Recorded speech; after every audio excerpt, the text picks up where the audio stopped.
چوتھے امام حضرت امام زین العابدین علیہ السلام کی یہ دعا ہے جو مولا امام سجاد رمضان المبارک کے وداع کرنے کے موقع پر پڑھے تلاوت کیا تھا۔ مولا نے اس انداز سے دعا کیا ہے اور رمضان المبارک کو وداع کیا ہے جیسے کسی اپنے عزیز قریبی کو رخصت کیا جاتا ہے۔ رمضان المبارک کی آج آخری شب ہے، اسی مناسبت سے یہ رمضان المبارک کی چوتھے امام کی یہ دعا جسے دعائے وداع رمضان کہا جاتا ہے، اس کا ترجمہ آپ حضرات سماعت فرمائیں۔ بسم اللہ الرحمن الرحیم۔ اے اللہ، اے وہ جو اپنے احسانات کا بدلہ نہیں چاہتا، اے وہ جو عطا اور بخشش پر پشیمان نہیں ہوتا، اے وہ جو اپنے بندوں کو ان کے عمل کے مقابلے میں ناپاتولہ اجر نہیں دیتا۔ تیری نعمتیں بغیر کسی سابقہ استحقاق کے ہیں اور تیرا عفو اور درگزر تفضل اور احسان ہے۔ تیرا سزا دینا عین عدل ہے اور تیرا فیصلہ خیر و بہبودی کا حامل ہے۔ تو اگر دیتا ہے تو اپنی عطا کو منت گزاری سے آلودہ نہیں کرتا، اور اگر منع کر دیتا ہے تو یہ ظلم و زیادتی کی بنا پر نہیں ہوتا۔ جو تیرا شکر ادا کرتا ہے تو اس کے شکر کی جزا دیتا ہے، حالانکہ تو ہی نے اس کے دل میں شکر گزاری کا القاء کیا ہے، اور جو تیری حمد کرتا ہے اسے بدلہ دیتا ہے، حالانکہ تو ہی نے اسے حمد کی تعلیم دی ہے، اور ایسے شخص کی پردہ پوشی کرتا ہے کہ اگر چاہتا تو اسے رسوا کر دیتا، اور ایسے شخص کو دیتا ہے کہ اگر چاہتا تو اسے نہ دیتا، حالانکہ وہ دونوں تیری بارگاہ عدالت میں رسوا و محروم کیے جانے ہی کے قابل تھے، مگر تو نے اپنے افعال کی بنیاد تفضل اور احسان پر رکھی ہے اور اپنے اقتدار کو عفو و درگزر کی راہ پر لگایا ہے، اور جس کسی نے تیری نافرمانی کی تو نے اس سے بردباری کا رویہ اختیار کیا، اور جس کسی نے اپنے نفس پر ظلم کا ارادہ کیا تو نے اسے مہلت دی۔ تو ان کے رجوع ہونے تک اپنے حلم کی بنا پر مہلت دیتا ہے اور توبہ کرنے تک انہیں سزا دینے میں جلدی نہیں کرتا، تاکہ تیری منشا کے خلاف تباہ ہونے والا تباہ نہ ہو اور تیری نعمت کی وجہ سے بدبخت ہونے والا بدبخت نہ ہو، مگر اس وقت کہ جب اس پر پوری عذرداری اور اتمام حجت ہو جائے۔ اے کریم، یہ اتمام حجت تیرے عفو اور درگزر کا کرم، اور اے بردبار تیری شفقت و مہربانی کا فیض ہے۔ تو ہی ہے وہ جس نے اپنے بندوں کے لیے عفو اور بخشش کا دروازہ کھولا ہے اور اس کا نام توبہ رکھا ہے، اور تو نے اس دروازے کی نشاندہی کے لیے اپنی وحی کو رہبر قرار دیا ہے تاکہ وہ اس دروازے سے بھٹک نہ جائے۔ چنانچہ اے مبارک نام والے، تو نے فرمایا ہے خدا کی بارگاہ میں سچے دل سے توبہ کرو، اور امید ہے کہ تمہارا پروردگار تمہارے گناہوں کو محو کر دے اور تمہیں اس بہشت میں داخل کرے جس کے محلات و باغات کے نیچے نہریں بہتی ہیں۔ اس دن جب خدا اپنے رسول اور ان لوگوں کو جو اس پر ایمان لائے ہیں رسوا نہیں کرے گا، بلکہ ان کا نور ان کے آگے آگے اور ان کے دائیں جانب چلتا ہوگا، اور وہ لوگ یہ کہتے ہوں گے کہ اے ہمارے پروردگار، ہمارے لیے ہمارے نور کو کامل فرما اور ہمیں بخش دے، اس لیے کہ تو ہر چیز پر قادر ہے۔ تو اب جو اس گھر میں داخل ہونے سے غفلت کرے جبکہ دروازہ کھولا اور رہبر مقرر کیا جا چکا ہے، تو اس کا عذر و بہانہ کیا ہو سکتا ہے؟ تو وہ ہے کہ جس نے اپنے بندوں کے لیے لین دین میں اونچے نرخوں کا ذمہ لے لیا ہے، اور یہ چاہے کہ وہ جو سودا تجھ سے کریں اس میں انہیں نفع ہو اور تیری طرف بڑھنے اور زیادہ حاصل کرنے میں کامیاب ہوں۔ چنانچہ تو نے کہا کہ جو مبارک نام والا اور بلند مقام والا ہے، فرمایا ہے جو میرے پاس نیکی لے کر آئے گا اسے اس کا 10 گنا اجر ملے گا، اور جو برائی کا مرتکب ہوگا تو اس کو برائی کا بدلہ بس اتنا ہی ملے گا جتنی برائی ہے، اور تیرا ارشاد ہے کہ جو لوگ اللہ تعالیٰ کی راہ میں اپنا مال خرچ کرتے ہیں ان کی مثال اس بیج کی سی ہے جس سے 7 بالیاں نکلیں اور ہر بالی میں 100 دانے ہوں، اور خدا جس کے لیے چاہتا ہے دگنا کر دیتا ہے۔ اور تیرا ارشاد ہے کہ کون ہے جو اللہ کو قرض حسنہ دے تاکہ خدا اس کے مال کو کئی گنا زیادہ کر کے ادا کرے۔ اور ایسی ہی افزائش حسنات کے وعدہ پر مشتمل دوسری آیتیں کہ جو تو نے قرآن مجید میں نازل کی ہیں، اور تو ہوئی ہے وہ جس نے وحی اور غیب کے کلام اور ایسی ترغیب کے ذریعے کہ جو ان کے فائدے پر مشتمل ہے، ایسے امور کی طرف ان کی رہنمائی کی کہ اگر ان سے پوشیدہ رکھتا تو ان کی آنکھیں دیکھ سکتی، نہ ان کے کان سن سکتے، اور نہ ان کے تصورات وہاں تک پہنچ سکتے۔ چنانچہ تیرا ارشاد ہے کہ تم مجھے یاد رکھو، میں بھی تمہاری طرف سے غافل نہیں ہوں گا، اور میرا شکر ادا کرتے رہو اور ناشکری نہ کرو۔ اور تیرا ارشاد ہے کہ اگر میرا شکر کرو گے تو میں یقیناً تمہیں زیادہ دوں گا، اور اگر ناشکری کی تو یاد رکھو کہ میرا عذاب سخت عذاب ہے۔ اور تیرا ارشاد ہے کہ مجھ سے دعا مانگو تو میں قبول کروں گا۔ وہ لوگ جو غرور کی بنا پر میری عبادت سے منہ موڑ لیتے ہیں وہ عنقریب ذلیل ہو کر جہنم میں داخل ہوں گے۔ چنانچہ تو نے دعا کا نام عبادت رکھا اور اس کے ترک کو غرور سے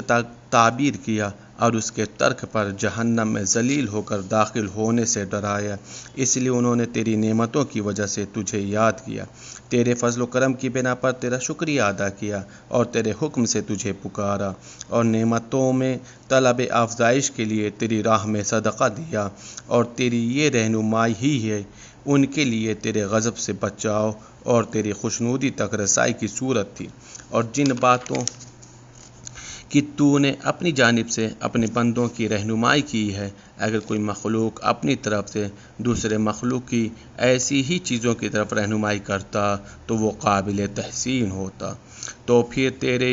ہی لیے حمد و ستائش ہے جب تک تیری حمد کے لیے راہ پیدا ہوتی رہے، اور جب تک حمد کے وہ الفاظ جن سے تیری تحمید کی جا سکے اور حمد کے وہ معنی جو تیری حمد کی طرف پلٹ سکیں باقی رہیں۔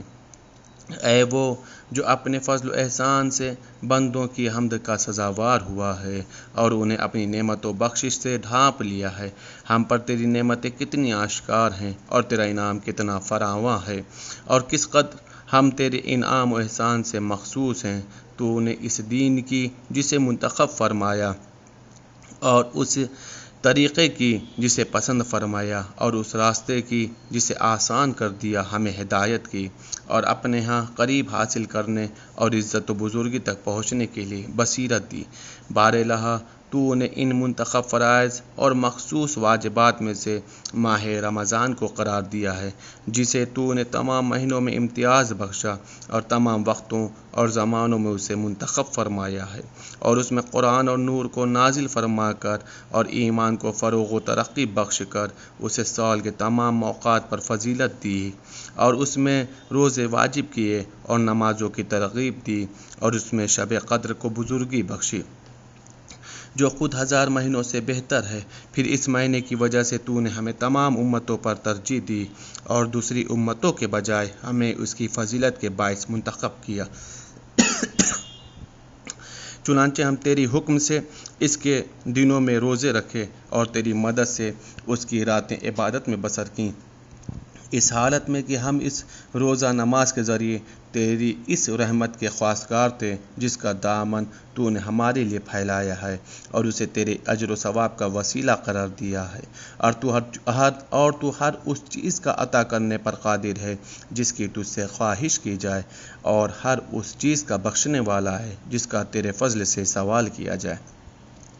تو ہر اس شخص سے قریب ہے جو تجھ سے قریب حاصل کرنا چاہے۔ اس مہینے نے ہمارے درمیان قابل ستائش دن گزارے اور اچھی طرح حق رفاقت ادا کیا، اور دنیا جہان کے بہترین فائدوں سے ہمیں مالا مال کیا۔ پھر جب اس کا زمانہ ختم ہو گیا مدت بیت گئی اور گنتی تمام ہو گئی تو وہ ہم سے جدا ہو گیا۔ اب ہم اسے رخصت کرتے ہیں اس شخص کے رخصت کرنے کی طرح جس کی جدائی ہم پر شاق ہو اور جس کا جانا ہمارے لیے غم افزا اور وحشت انگیز ہو، اور جس کے عہد و پیمان کی نگہداشت عزت و حرمت کا پاس اور اس کے واجب الادا حق سے سبکدوشی از بس ضروری ہے۔ اس لیے ہم کہتے ہیں اے اللہ کے بزرگ ترین مہینے تجھ پر سلام، اے دوستان خدا کی عید تجھ پر سلام، اے اوقات میں بہترین رفیق اور دنوں اور ساعتوں میں بہترین مہینے تجھ پر سلام، اے وہ مہینے جس میں امیدیں بر آتی ہیں اور اعمال کی فراوانی ہوتی ہے تجھ پر سلام، اے وہ ہم نشین کہ جو موجود ہو تو اس کی بڑی قدر و منزلت ہوتی ہے اور نہ ہونے پر بڑا دکھ ہوتا ہے، اور اے وہ سرچشمہ امید و رجا جس کی جدائی الم انگیز ہے تجھ پر سلام، اے وہ ہمدم جو انسو دل وابستگی کا سامان لیے ہوئے آیا تو شادمانی کا سبب ہوا اور واپس گیا تو وحشت بڑھا کر غمگین بنا گیا تجھ پر سلام، اے وہ ہمسائے جس کی ہمسائیگی میں دل نرم اور گناہ کم ہو گئے تجھ پر سلام، اے وہ مددگار جس نے شیطان کے مقابلے میں مدد اور اعانت کی، اے وہ ساتھی جس نے حسن عمل کی راہیں ہموار کی تجھ پر سلام، اے ماہ رمضان تجھ میں اللہ کے آزاد کیے ہوئے بندے کس قدر زیادہ ہیں، اور جنہوں نے تیری حرمت و عزت کا پاس و لحاظ رکھا وہ کتنے خوش نصیب ہے تجھ پر سلام، تو کس قدر گناہوں کو محو کرنے والا اور قسم قسم کے عیبوں کو چھپانے والا ہے تجھ پر سلام، تو گنہگاروں کے لیے کتنا طویل اور مومنوں کے دلوں میں کتنا پرہیبت ہے تجھ پر سلام، اے وہ مہینے جس سے دوسرے ایام ہمسری کا دعویٰ نہیں کر سکتے تجھ پر سلام، اے وہ مہینے جو ہر امر سے سلامتی کا باعث ہے تجھ پر سلام، اے وہ جس کا ہم نشینی بار خاطر اور معاشرت ناگوار نہیں تجھ پر سلام، جبکہ تو برکتوں کے ساتھ ہمارے پاس آیا اور گناہوں کی آلودگیوں کو دھو دیا تجھ پر سلام، اے وہ جسے دل تنگی کی وجہ سے رخصت نہیں کیا گیا اور نہ خستگی کی وجہ سے اس کے روزے چھوڑے گئے تجھ پر سلام، اے وہ کہ جس کے آنے کی پہلے سے خواہش تھی اور جس کے ختم ہونے سے قبل ہی دل رنجیدہ ہیں تجھ پر سلام، تیری وجہ سے کتنی برائیاں ہم سے دور ہو گئیں اور کتنی بھلائیوں کے سرچشمے ہمارے لیے جاری ہو گئے تجھ پر سلام، اے ماہ رمضان تجھ پر اور اس شب قدر پر جو 1000 مہینوں سے بہتر ہے سلام ہو، ابھی کل ہم کتنے تجھ پر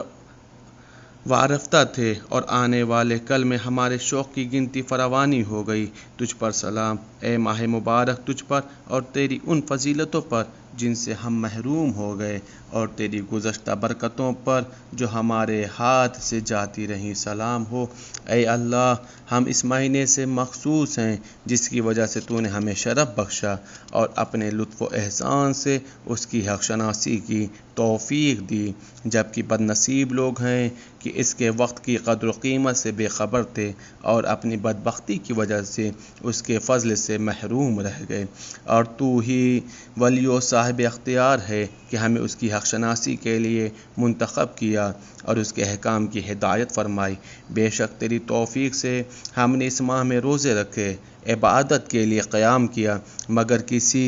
مگر کمی اور کوتاہی کے ساتھ اور مشتے اور از خردار سے زیادہ نہ بجا لا سکے، اے اللہ ہم اپنی بدعمالی کا اقرار اور سیل انگاری کا اعتراف کرتے ہوئے تیری حمد کرتے ہیں، اور اب تیرے لیے کچھ ہے تو وہ ہمارے دلوں کی واقعی شرمساری اور ہماری زبانوں کی سچی معذرت ہے، لہٰذا اس کمی اور کوتاہی کے باوجود جو ہم سے ہوئی ہے ہمیں ایسا اجر عطا کر کہ ہم اس کے ذریعے دلخواہ فضیلت اور سعادت کو پا سکیں، اور طرح طرح کے اجر و ثواب کے ذخیرے جن کے ہم آرزو مند تھے اس کے عوض حاصل کر سکیں، اور ہم نے تیرے حق میں جو کمی اور کوتاہی کی ہے اس میں ہمارے عذر کو قبول فرما اور ہماری عمر آئندہ کا رشتہ آنے والے ماہ رمضان سے جوڑ دے، اور جب اس تک پہنچا دے تو جو عبادت تیرے شان ہو اس کے بجا لانے پر ہماری اعانت فرمانا، اور اس اطاعت پر جس کا وہ مہینہ سزاوار ہے عمل پیرا ہونے کی توفیق دینا، اور ہمارے لیے ایسے نیک اعمال کا سلسلہ جاری رکھنا کہ جو زمانے زیست کے مہینوں میں ایک کے بعد دوسرے ماہ رمضان میں تیری حق ادائیگی کا باعث ہوں۔ اے اللہ، ہم نے اس مہینے میں جو صغیرہ یا کبیرہ معصیت کی ہو یا کسی گناہ سے آلودہ اور کسی خطا کے مرتکب ہوئے ہوں، جان بوجھ کر یا بھولے چونکہ خود اپنے نفس پر ظلم کیا ہو یا دوسرے کے دامن حرمت چاک کیا ہو، تو محمد اور ان کی آل پر رحمت نازل فرما اور ہمیں اپنے پردہ میں ڈھانپ لے اور اپنے عفو اور درگزر سے کام لیتے ہوئے معاف کر دے، اور ایسا نہ ہو کہ اس گناہ کی وجہ سے طنز کرنے والوں کی آنکھیں ہمیں گھوریں اور طعنہ زنی کرنے والوں کی زبانیں ہم پر کھلیں، اور اپنی شفقت بے پایاں اور مرحمت روز افزوں سے ہمیں ان اعمال پر کاربند کر کے جو ان چیزوں کو برطرف کریں اور ان باتوں کی تلافی کریں جنہیں تو اس ماہ میں ہمارے لیے ناپسند کرتا ہے۔ اے اللہ، محمد اور ان کی آل پر رحمت نازل فرما، اور اس مہینے کے رخصت ہونے سے جو قلق ہمیں ہوا ہے اس کا چارہ کر، اور عید اور روزہ چھوڑنے کے دن کو ہمارے لیے مبارک قرار دے اور اسے ہمارے گزرے ہوئے دنوں میں بہترین دن قرار دے، جو عفو اور درگزر کو سمیٹنے والا اور گناہوں کو محو کرنے والا ہو، اور تو ہمارے ظاہر و پوشیدہ گناہوں کو بخش دے۔ بار الہ، اس مہینے کے الگ ہونے کے ساتھ